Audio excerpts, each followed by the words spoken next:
Hey guys, welcome back to the channel. Hope you are doing great. In this video I'll show you how to download your files or other files from GitHub. Simply how you can download files from the GitHub. So first of all, let's head into the browser. For me it's Google Chrome. Then simply go to the github.com.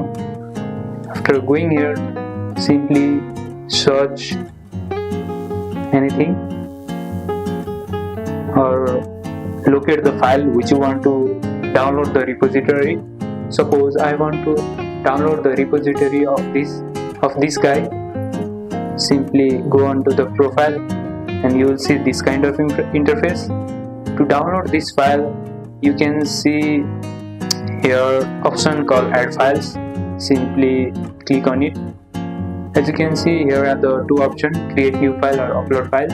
What we have to download the file, simply click on the code option here. As you can see, green button, simply click on it and go on the local.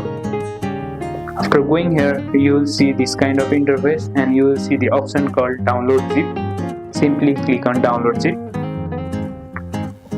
After downloading it, your zip file will be downloaded, and simply go on the downloads. And as you can see, this is not extracted. Simply right click and click on extract all and simply extract. As you can see, your file is successfully extracted and you will see all the files what you need. And that's how you download the files from GitHub. Make sure to like and subscribe if this helped you, and I will see you in the next one.